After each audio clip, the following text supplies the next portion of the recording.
Are you for or are you not for the USTV Awards being handled by the Central Student Council? Again, are you for or are you not for the USTV Awards being handled by the Central Student Council? Your position, please.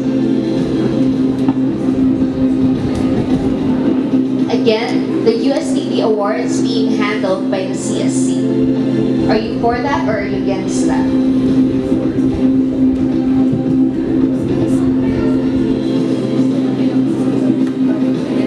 Yes.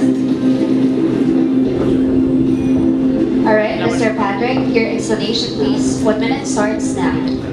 Being the highest governing of the student body po, I am for the being handed the USTV Awards by Central Student Council with the help of other organizations like SOCC po. Kasi una-una, ang SOC po is based on the constitutional, ang SOC po is under CSC.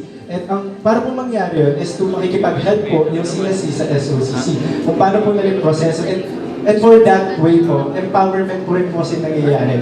So kailangan po ng tulong-tulong ng bawat estudyante, bawat organizations, bawat executive boards po na mapatupad po yung, and mangyari po yung USTV Awards.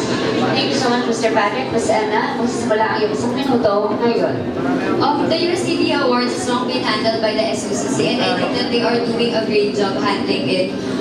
Yun nga po, we can help, the Central Student Council can help them but not totally handle it kasi I think expertise siya ng SOCC and maganda naman po maayos naman po and I think that they are doing a really great job. We can assist them but we can just let them handle it. Yun po. Thank you so much, Ms. Anna. Mr. Jerome, your 1 minute starts now. Para sa akin po, wala pong kaso kung sino man po ang nag-handle ng USTV Awards. Kasi ang importante po dito is that ang commercial is parang nag-set siya ng standards kung saan mapapakita natin or nakikater tayo sa mga galing na iba pang mga tao, not just inside the university but outside. So whether kung sino man nag-handle or not, what's important is the essence of the event itself. Thank you.